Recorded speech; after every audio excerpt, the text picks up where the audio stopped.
So just to check if everybody is in the correct room, it's the session title uh, for this slot is Lessons from the Reckoning, Adapting During the Pandemic. So that's the breakout session. And just a few housekeeping points is please check if your microphone is on mute. We will be having Q&A session towards the last 15 minutes. So we will, the panelists will be very happy to take your questions. And welcome everyone to this session. I hope you're enjoying the conference so far. And there's another, 1.5 day to go. So we are all looking forward to that. And Jeremy today will be moderating the session for us today. So all over to you, Jeremy. You can start. Thank you.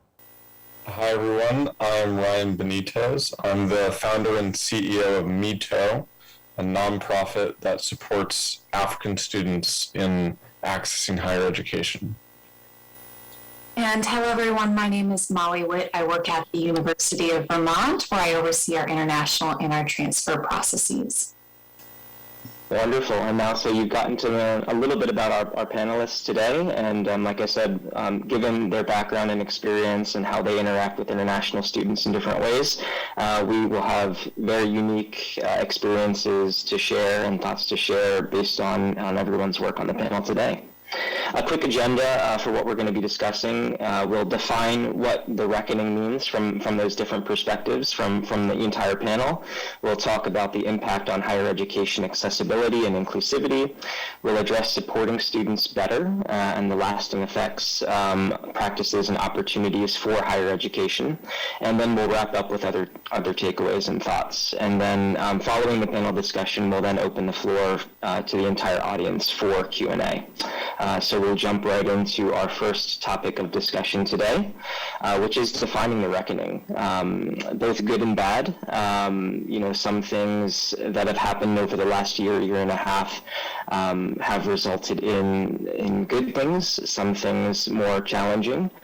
So I want to open up the first question to the panel today. Define the reckoning from your perspective and tell us a little bit about what's happened in your world.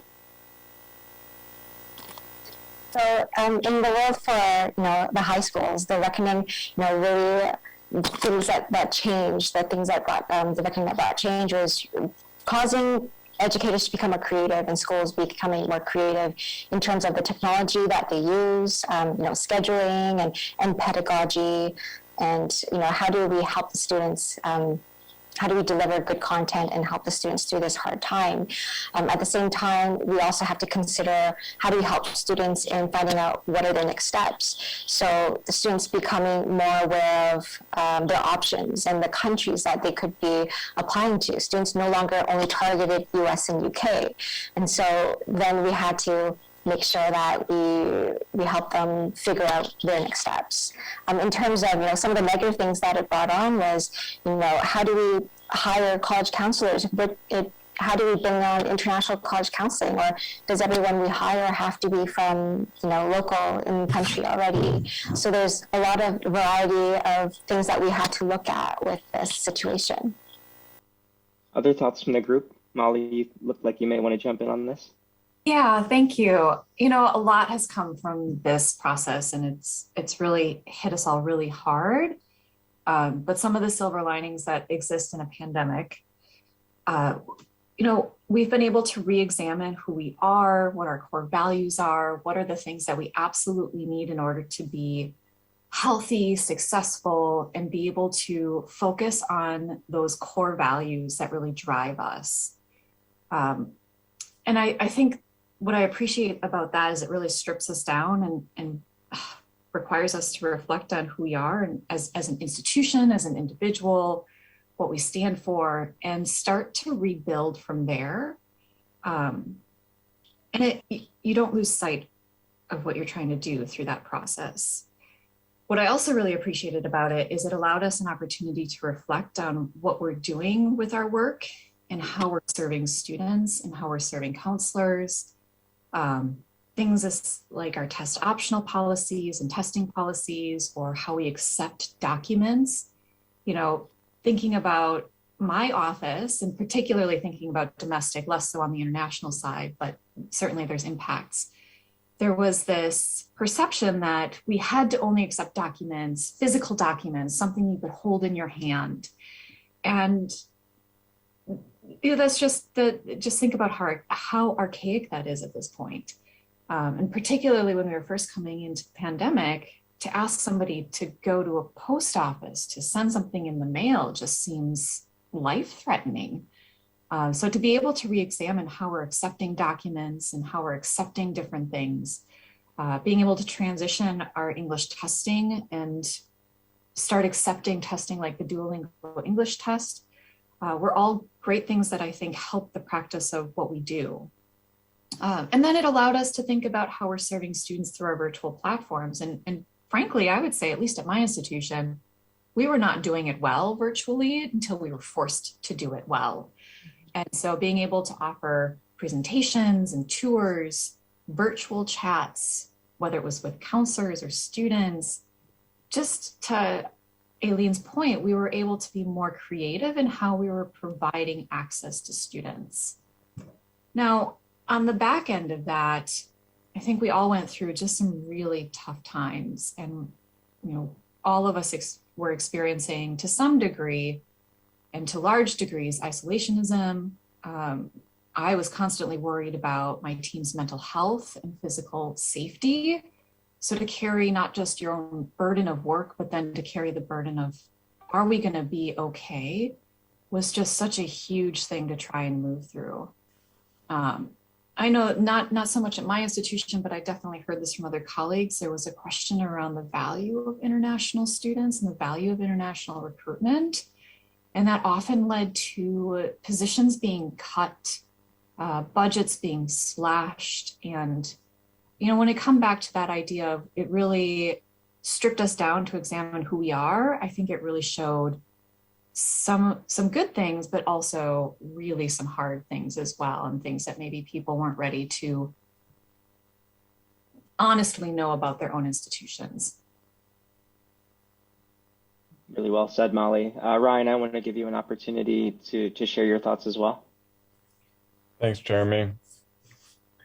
Yeah, when I think of reckoning, I think of something that, an event basically that has been long awaited, and more or less a big recalibration, that actually corresponds with what really is true.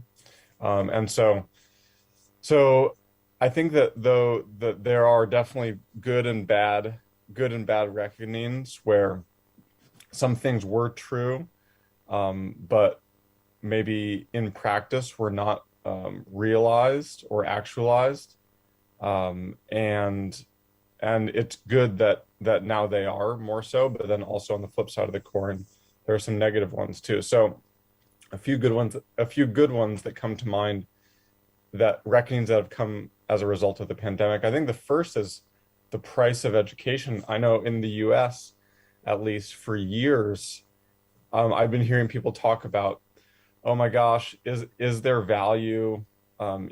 Is higher education as valuable as it is expensive? And for a long time, I think that was mostly talk. It was mostly a question. And then the pandemic caused colleges really to have to face that issue head on and say, all right, well, what is the value? If students are online, then how much can we charge? And I think that's actually really good. It was interesting to see even Ivy League schools that were delivering content virtually actually drop tuition prices. And so anyway, I think that there's been a good reckoning as far as that goes, in terms of accelerating basically university practices, behaviors, prices to better correspond to the value that the market attributes to them. So anyway, that's one. I also think recruitment has just seen a big reckoning. It's kind of interesting now to think back on recruitment, traditional recruitment, as we thought of it pre-COVID, essentially admissions officers spending thousands of dollars to fly across the world to, a country or two or three or four at a time, and to visit maybe one or two or three cities in that country, maybe the three biggest cities. In each city, going to the one or two schools that, have curricula that are most understandable, delivering a general session to a few students. It just seems archaic now, especially in the sense of how inefficient it is. Financially, the cost to colleges is exorbitant. It's not super targeted, and you, even by going to a country, you still miss 99.9% of the students, because you're visiting one high school or two high schools or three high schools. So anyway, I think the lack of online players is another reckoning that has happened, a good reckoning that has happened as a result of the pandemic. Another one that comes to mind is testing. It also seems archaic now that students would need to travel to in-person test centers. Students across the African continent at least are having to travel to different countries than where they live, in order to take exams. That was pre-COVID, but now having the exams, having some of the exams be online really moves the needle and makes things more accessible. So anyway, and then a few reckonings that are perhaps not so good. One being, there's a reality, even in high school education, that that cost is prohibitive for a lot of students, and so I think COVID accelerated a recalibration, unfortunately, where for the first time, students who might have just eked by and been able to pay their high school fees all of a sudden couldn't. So we heard about students dropping out of high school, not being able to finish high school, being sent home because they didn't have school fees. So the reckoning kind of pushed those students whose funding for high school was precarious to begin with, out of high school, which I think seems bad. And then finally, the international student budgets at colleges, excuse me, for financial aid. I think this was a reckoning long coming anyway. Dwindling, or at least stagnant financial aid budgets for international students. And there's a big pot of money for domestic students if we're talking about the US, and yet for international students it's much less. And what I heard again and again is that as tuition revenue fell, international student financial aid budgets were among the first things to be cut. And so anyway, I think that was a reckoning that was long coming, that was also accelerated. Thanks for sharing, Ryan, and thanks to the entire panel for weighing in on this topic.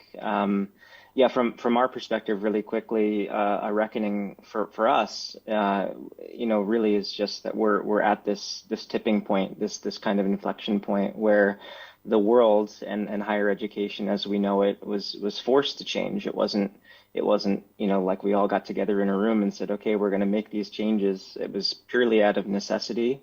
And so now we'll see kind of what are the lasting effects and kind of what will continue to be the status quo for how we operate and how we serve students moving forward. Hopefully once we're on the other side of this global pandemic. And so what's been encouraging, at least from our perspective in working and hearing from students and people on the university side and counseling side as well, is that there is this incredible fight and desire to help students, achieve their goals and realize their dreams in terms of education. And in many cases, kind of our forced hand to move forward.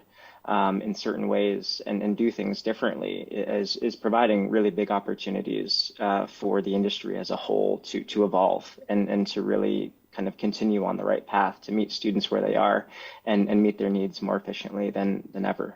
And so with that, we're going to move into the next topic of conversation, which is, did the pandemic render us more inclusive and make higher education more accessible? A few of you have kind of already touched on this in a few of your talking points for the opening point, but I want to kind of sharpen up that question a little bit and really address inclusivity and accessibility for students. And so feel free to jump in on this topic as well. Jeremy, I don't know if you can go back to the slide for like 1 second. I just wanted to show that picture. So this picture is a real picture at my school of students doing testing. And it's something that really, makes me feel uncomfortable because it's such a robotic process. Now, going back to the future slide, sorry, it's just one slide ahead, back to what we were talking about. The first point being, test blind and test optional. A lot of times families are asking me, is this really test optional? And they don't know what it means because they also want to figure out how many students got in without tests, without doing a test. And when we ask universities about the results, often they would say, give us a percentage. But when really asking about the region, where did that percentage come from? Is it from China? Is it from, whatever country you may be? Times they don't have that specific data. So we can't really, it was hard for us to tell the kids and say, oh yeah, no, don't worry, take advantage of the accessing university without submitting the test. So it was kind of not really reassuring for the families. And so hoping that we can be a little more transparent when working with universities, or I don't know even if it's possible for universities to kind of gather regional data so that we can support what it means to be test optional for our families.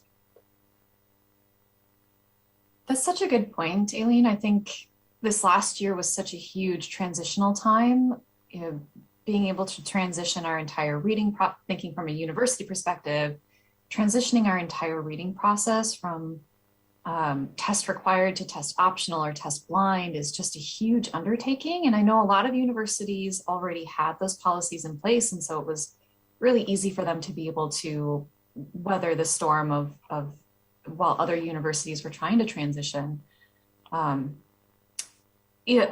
If I'm being really honest, which you'll always get from me, is institutions, and I think about my own, but this is certainly not isolated to just my own, we're coming from a place of just a little bit of selfishness, like what is the process that works best for us? Yes, we're always coming from the lens of what is the student perspective through that lens and through that process. But I think it was a year of really hard transition and not necessarily always thinking of the right thing to say and do throughout that process. So what I wanted to do was just spend a second to thank all of the counselors, because you were really loud when you didn't need to be, when you were shouldering a lot of other burden, to be able to remind our institutions the things that we needed to be doing and saying. And to Aileen's point, what does the test optional process really look like during the admissions process? Like this last year, for those of us who are new to it, we really didn't know. But to be able to things that are important, like the regional information, how many students were admitted or applied test optional, how does that really break down in the admissions process will be something we'll all have to be very clear about moving forward. What I was a little bit struck by is, to Jeremy's point, is were we being more accessible through this process? I think what the data showed, particularly in the United States, is that we saw a lot of under-resourced students that just didn't apply to go to college. We saw a lot more students with those resources applying to more institutions, to more selective institutions. And so I think when we talk about this year, we think about it as an anomaly, and we won't be using it as comparative data moving forward, because I think it'll start to norm, if you can norm during a pandemic moving forward, and we'll be able to have a little bit better understanding of what reality in this new reality looks like moving forward, and be able to track it a little bit better. should be interesting to see. Yeah, thanks for sharing, Molly. I think, and this even kind of harkens back to a point that Ryan made earlier, where, something that you said around how we were kind of changing and adapting to operate in different ways and offer different things like test optional policies to students from the university level. But in some cases, like you said, it kind of reinforces some of the challenges and barriers for student mobility, whether that's from a price perspective, overall affordability, access to certain preparation and guidance. It kind of almost reinforced some of those challenges for students, even though on paper it looked like those policies were loosening up, and the intention was to be more accessible, more inclusive, but in some ways it just didn't end up working out that way. So Ryan, I want to also again give you an opportunity to jump in and share your thoughts with us on this topic.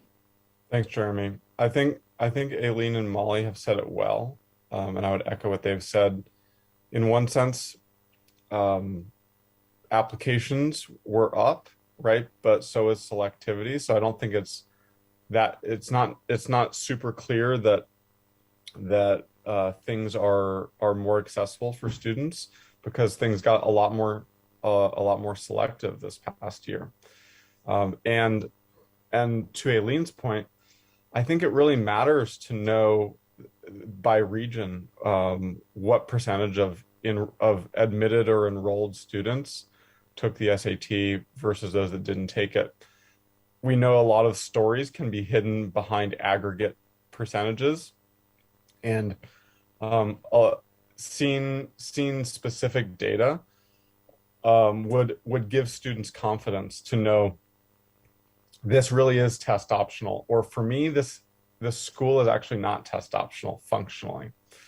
So I think I would encourage colleges to start sharing that data. I think that level of transparency would be game changing, to be honest. And then the only other thought on test optional from my side is that test optional, we tend to think of it as a blanket win in terms of accessibility and inclusivity. However, for students coming from some countries across the African continent, I'm sure elsewhere, it actually might not be a win. And that's because if universities do not understand their high school leaving credential, the SAT actually can be quite helpful to basically put them on the same playing field, or bring them into the same conversation with a student from an IB background or a Cambridge A-level background, these credentials that are much better known. And so if a student's applying from Malawi with the Malawi high school certificate, sometimes having the SAT is the only academic data point that will perhaps really be understandable and will move the needle on the university side. And so anyway, I think, yes, test optional is great and does tend to render us more inclusive and accessible, but only when the student's high school curriculum is actually understood. And for a lot of the low-income students around the world, that's not the case. So I think it's a bit more complex than initially thought. Yeah, that's a really good point, Ryan. I wish I had an answer for that, but I think that's a challenge that will have quite a few people stumped. Like I said, kind of that give and take of intention of policy versus difference between theory and practice being a tough one there. Shifting gears a little bit on this topic, we also want to talk a little bit about methods of teaching, specifically in a virtual or hybrid sense moving forward. And so same topic, but just kind of shifting gears towards another avenue. Let's talk a little bit about methods of teaching as well.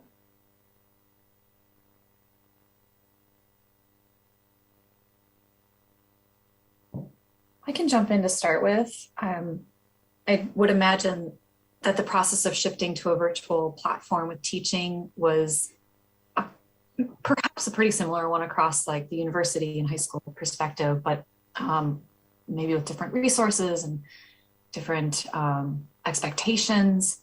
This synchronous versus asynchronous across the board, not all systems and teachers are created equally. And that was definitely a challenge when we were thinking about our professors transitioning to that method. And the resources that are provided to professors to be able to be successful or to teachers to be successful was really limited early on. There was almost this expectation that you just figure it out. And when you're so comfortable in a process that you've been doing for years, it's hard to think about doing a complete shift to a new way of teaching. And what works in the classroom in person with a group of people around you and responding to you, and you can feel that energy and see their faces and see who's paying attention and who's sleeping and awake. And then shifting into a completely virtual platform, it's just a completely different style of teaching. I'm not a teacher, so I don't want to spend too much time trying to represent this population, but I would just name one of the other challenges is that the content was not always easily accessible from abroad for our students. And that was something that I think early on we really struggled with. We're just trying to get something out there and make sure students can learn versus, is this information actually accessible to our students and will they be successful finishing out their semester this way? It was a challenge. Yeah, definitely. I think it was really challenging for teachers to find the right online platform to use and training themselves on it quickly. The pedagogy was so different. We did a lot more flipped classrooms where there was a lot more front loading for students, making sure that they had the information. And then when they did prepare for online Zooms, then they already had the information. They were just there to discuss. And that way they'd spend less time on Zoom because they've already front loaded the work. It was a struggle for both but then we also saw students who weren't good with online learning, but then we saw the opposite where students didn't really have that interest in class, but when they were doing the class on their own time, then they felt more energy and they actually did better in the online classes than the in-person classes. So it's nice to see that it was a benefit for one group, even though it might be a loss for another.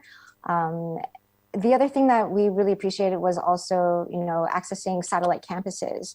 Me for working as an education group, we really had to use other resources to see what other schools were doing, but at the same time, seeing if we could share our students and have them access their courses and then share our courses with their students. So it gave us a lot more opportunity to see what other schools are doing and seeing what we could find for our kids to do.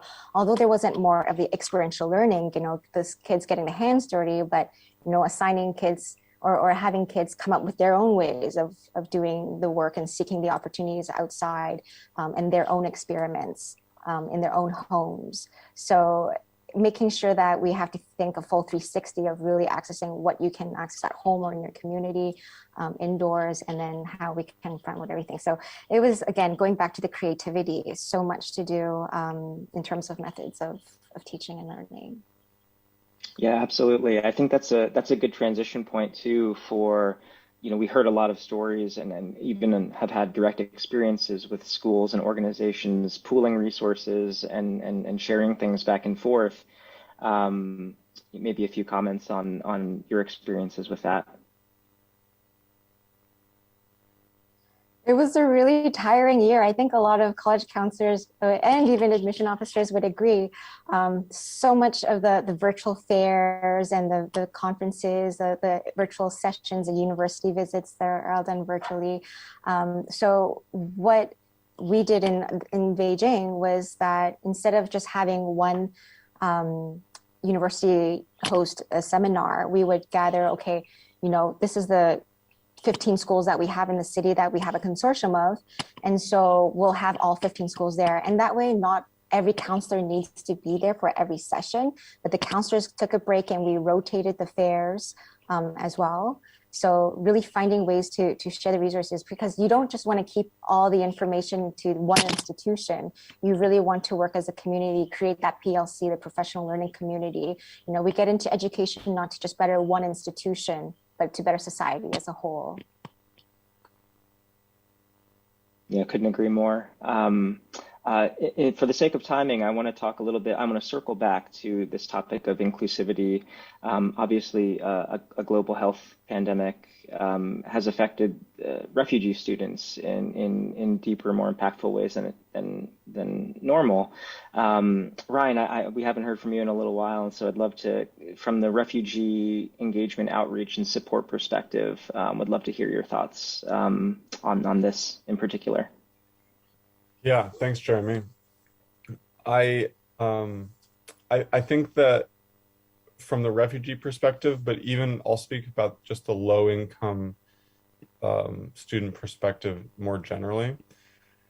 I think that there were a few bright spots this year when it comes to inclusivity, especially regard to documentation. I think unis tended to be much more flexible about what kind of documents they would accept. And for instance, imagine you're a student in rural Rwanda, you might need to pay something to the government to get your official exam certificate. And so it's a real help if a university is willing to accept a result slip instead of the official exam certificate, at least in the interim. So I do think that maybe in that little point, low-income students did benefit by more inclusive, flexible policies from institutions. But I think in general, again, it was an extremely hard year for the lowest income African students, at least when it comes to financial aid. And students who would have gotten in, I heard this again and again, students who would have gotten in with full financial aid in a previous year were not getting in this past year, seemingly because of the financial aid budget constraints that I mentioned earlier.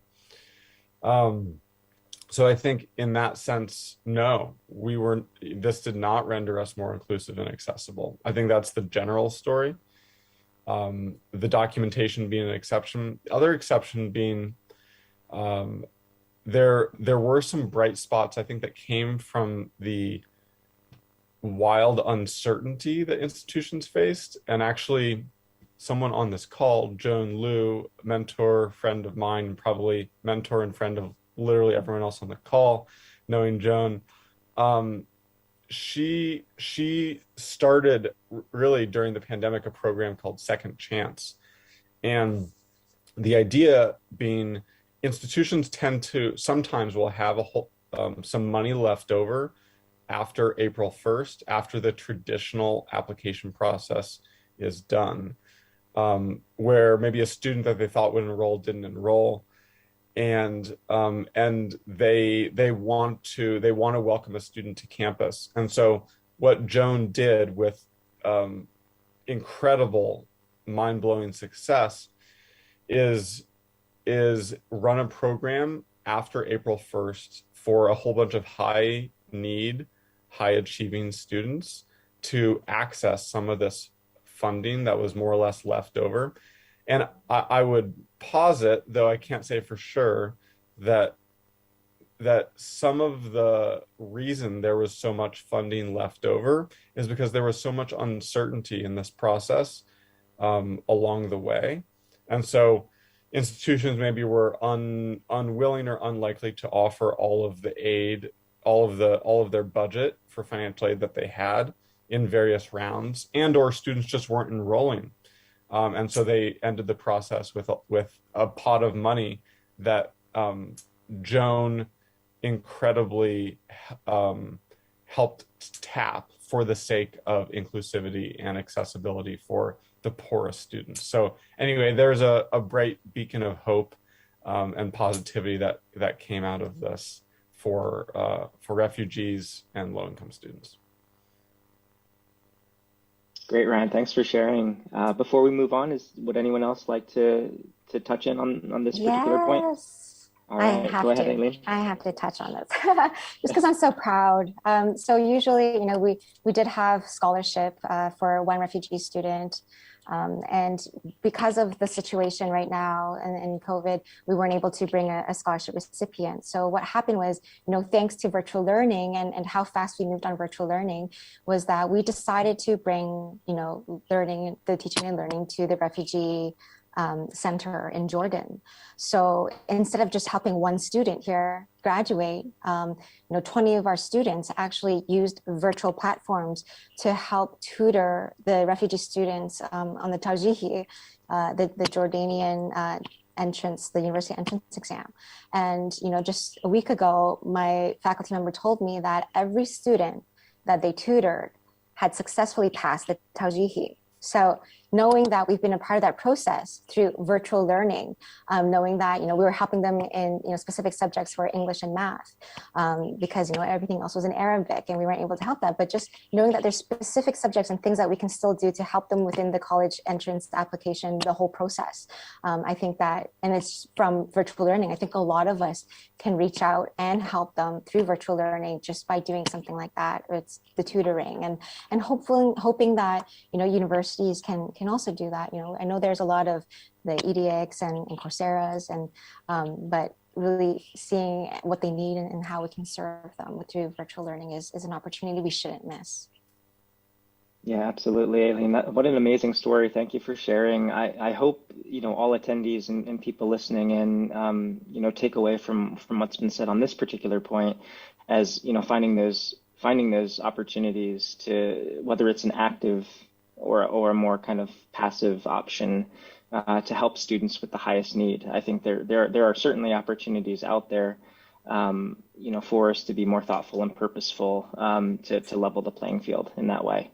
And so with that, we're going to actually move on to the next topic of conversation. And there is some overlap here based on what we've just discussed. But have we positioned ourselves to better support students? So we've talked about maybe some of the things that our own schools or organizations have done to pivot and change and adapt. And what are some of the effects that we've seen from the student perspective in terms of how we offer them guidance, education, and support for their process specifically?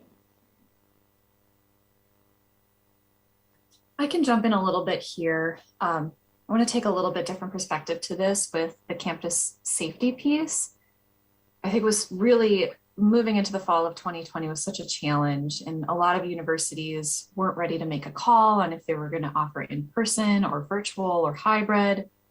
And a lot of it stemmed from a lack of centralized response in the United States, because I can't speak for other places, but in the United States, there was a lack of a central response to the pandemic. And what ended up happening is that each state became responsible for their own response. Each community became responsible. Each individual institution became responsible to determine what the fate of their institution and their community would look like, which is such a challenge when you have 50 states. And not every state did it effectively. And we were really very lucky in Vermont. We were very lucky in Vermont, and the Northeast generally did really well with the response. And so when we saw our numbers doing all right, our leader had said, no, we're going to offer in person, but we're going to leave it to the students to decide and the faculty to decide whether they can do it in a safe way and they feel comfortable doing this. But that takes on a huge challenge in how you support students physically with distancing and ensuring that they're not contracting a very deadly virus. How do you support them through their learning process and make sure that the supportive services are available to them, both for those that are on campus and off campus? And then how do you support your professors and your staff through this process to ensure that they're supporting students effectively and their own mental health? It's hard when you're making those decisions and trying to support students through it, but ultimately for the students who are able to be, whether they were in person or virtual, they were doing it for their own safety, whether it was their physical safety or their mental health safety. But that can only last so long. And so what I'm a little bit afraid of, I know my institution, for example, 85% of our students were in person in fall of 2020, and it only increased after that. I mentioned earlier, we're very, very lucky in the position that we were in, that 99.97% of our students every week they were required to test were testing negative. So we were really lucky. But I know that wasn't always the case. And so my fear is moving forward is that the idea of allowing flexibility through the learning process and offering online and virtual options will slowly start to disappear, because there's this idea of, well, this is the way that we do it. If we can be successful in person with so many people already, why would we offer a virtual opportunity when we know this is what we do and this is what we've always done? And so that's my biggest fear moving forward, is we have this opportunity to be very creative in the name of campus safety and in the name of the pandemic. But what will happen now as we see numbers start to even become less? Will we just revert back to what we were? That's something that's really scary to me. Mm-hmm. Other comments related to campus safety? It's funny because today I just hosted a faculty meeting, and one of the slides was COVID response update. And, you know, we have to stay nimble and flexible, and we don't know when there's going to be a second, third round, fourth round, fifth round. You know, when is the variance going to come, and what if the variants, you know, have more you know, impact that we weren't prepared for? So I think it would take a while for what, you know, Molly said, that, you know, if it comes back to traditional learning and how that happened, I too hope that it doesn't come back just because we've gone past it now and we see so many other options. But we do have to stay, you know, on our feet to really prepare, you know, campus safety, because that's number one. Without our students, you know, there is no service. So that has to be, you know, very well prioritized. But like flexibility goes with everything. That's just the campus safety wise, and then making sure, well, again, I guess not just the students, but all the staff and everyone working there. But same idea for everyone. Like, everyone has to be healthy. There's just not going to be any services, whether you're a student or a faculty member. And so I do hope that there's no change. Hi, Jeremy. Sorry Yeah. to barge in, but we're just being a little mindful of time. So I think another 10 minutes we can just take questions, and if you can quickly just wind this active conversation. So we'll just shift to questions then, because we are already about 5 minutes past time. Yeah. Thank you. Yeah, thank you for letting me know. I know it's a speed Yeah, why don't there are a few other things that we want to say. You know, we won't get to every point here. So I'll kind of open it up to the group if we want to say more about this topic versus you know, kind of lasting effects and impacts for higher education. I'm gonna leave it up to a group decision here, so that we can shift to Q&A and stay on time.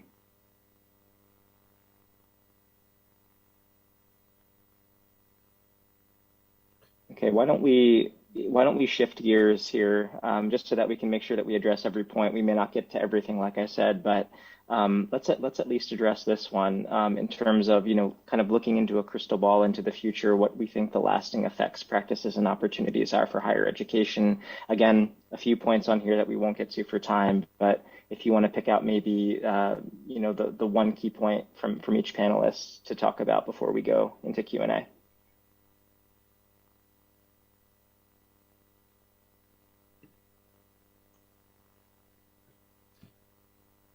I think for my side, sorry, Ryan, go ahead. I'm sorry. No, you got it, Molly. You got it. From my side, thinking about it from a university perspective, and actually I was going to point to you, Ryan, because you named it earlier. I think we're going to be more nimble in how we do our work. We've learned a lot over the last year about recruitment work, and what I really enjoy is we're not taking trips to very specific cities and, yes, visiting an important school to us, but then we're also visiting maybe 2 or 3 other schools that we're just not seeing the return on, but spending a lot of money to be there. We've been able to do a lot of experimenting and get to schools all over the world without even leaving our room. And so that I think has allowed us to be very strategic. But because the last year has been really tough, I think we also were like, particularly on the university side, just trying to be everywhere, do everything. And we can't do that anymore. After one semester of doing fairs and virtual visits all over the world, I quickly realized that our productivity is also just important. Our mental health is just as important. And so trying to limit the work that we're doing to our waking hours is not enough. Waking up in the middle of the night might not be worth it. As I say this, waking up 3 hours earlier than I normally would. It is very worth it to be here with you today, but not every event is. And so we were being very strategic starting in the spring of 2021, what we were doing virtually, because I want to make sure that my staff can get through each day knowing that I did not place a huge burden on them to adjust their schedule and not see great results, because their life and the balance of their life is just as important as what we're being asked to do in our jobs. So moving forward, that's something that we're really thoughtful around, and making sure we have that balance between serving what's important to us in our personal lives and getting sleep, and also being able to show up to work and feel like we've used our time well. I will quickly add a comment. And my thought is, my main thought in terms of what will change long term is, I think that the actual meetings that happen between students and universities will be primarily virtual moving forward. I think in-person meetings will actually supplement virtual meetings, which will be the primary way that students and universities meet. And then in-person recruitment, I think, will be an add-on or appendage to that. So anyway, that's my main thought about how this will change higher education going forward. And I'll leave it there for the sake of time. I'll choose one point in terms of the last one, which is the government impacts and policy changes. In college counseling, when we're working with families, so many families are on their feet, on their toes, trying to figure out what country to go to, which country is, easier to get visas for, and which country is safer. And so the government, the lasting effects and some of the practices that we have to do is, as counselors, we have to follow the policies and what are the governments and how easy is it for certain students or nationalities to get certain visas. And so I feel like our job as college counselor has gotten a little more difficult, and as students and families want more information and want more options. So I think that we have to work together a lot more better, the both sides, to see how and what kind of information they can get from each institution from all the different countries, and creating this big encyclopedia so that we can refer to annually. Yeah, absolutely. And I'll just mention, on the topic of virtual platforms being here to stay, I think whether that's from a counseling perspective, from an experiential learning, access to education, post-arrival, and for us with testing, obviously, these types of virtual platforms where we're going and being convenient and efficient, accessible option for students. These things, I think, will be lasting in our industry, and will be maybe more welcomed. I think hopefully our goal here is for higher education to embrace innovation and technology where it can be helpful, where there's a model of success, obviously, but maybe even some more early innovators, based on some of the successes that we've seen through this past challenging year. There are other takeaways that we will be skipping for the sake of timing, but we will share this slide deck, and we have a couple of examples of organizations that we would encourage you to look into to see the really important and impactful work that they're doing as well. And with that, we will now, for the sake of timing, shift into Q&A, and we'd love to hear from the audience. And again, thank you so much to IC3 for having us. But we'd love to hear any questions. I've been presenting, and so I can't see the chat if there are having questions coming in through the chat, but we'd love to hear from you live if you're able to jump in and interact with our panel. Right, so we'll open the stage for in-person and our virtual attendees. If anybody virtually has a question, they can probably put it in the chat box or raise their hand.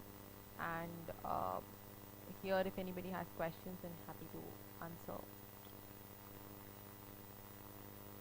Right, I don't think we have questions from in-person attendees, but if we have any questions from our virtual audience, please raise your hand or put it in the chat box, and our panelists will be very happy to answer.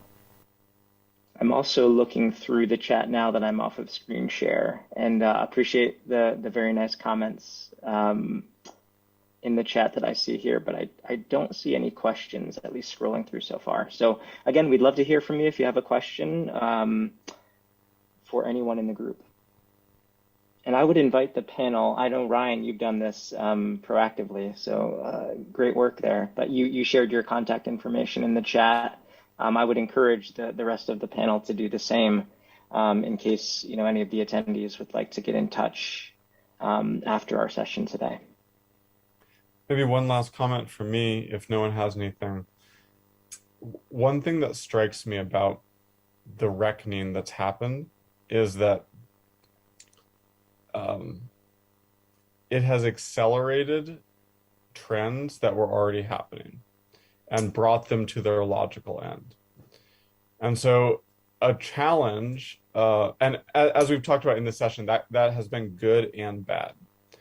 However, on the good side, we've seen higher education institutions, high schools, organizations move faster than we ever have before. We're not a sector that is known for being fast moving or nimble. And so one of the takeaway, I suppose, lessons or motivations that come from this pandemic, for me at least, is a challenge. And I want to pose it to you all too, of how can we keep learning and innovating at the same pace even when we're not in a global pandemic? How can we keep doing this? And what will higher education look like in 5 years and 10 years if we do? If we revert back to life as normal, stick with the status quo, we're going to look back in 10 years and say, wow, things really developed a lot during those 1 or 2 or 3 years where COVID, hopefully that's all it is. But what if in 10 years we look back and say, COVID actually changed the pace at which we develop and grow and change?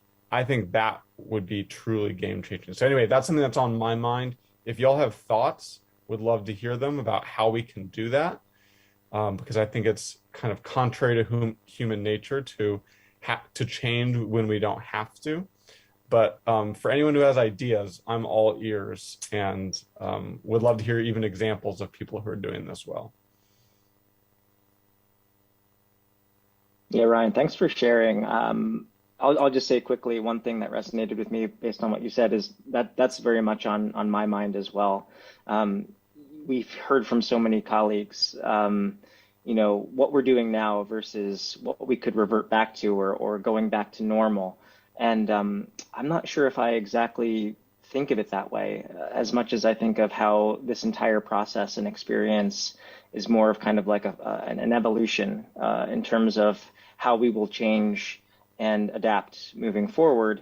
But that kind of becoming the way that we do things moving forward, not necessarily with the thought going in that as soon as we're able to, we'll just revert back to doing the same things that we always used to do. And so that was really thought-provoking for me. Thanks for sharing. I do want to give some other people an opportunity if they want to say something too. Right, so I think we've heard all the wonderful feedback and the questions as well.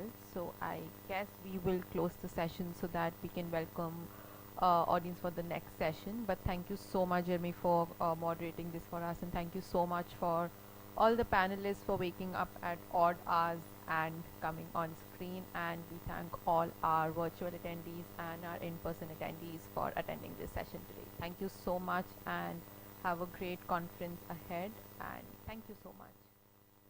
Thank you very much. Everyone stay safe and well. Thank you for having us. Thank you. Thanks, Jeremy.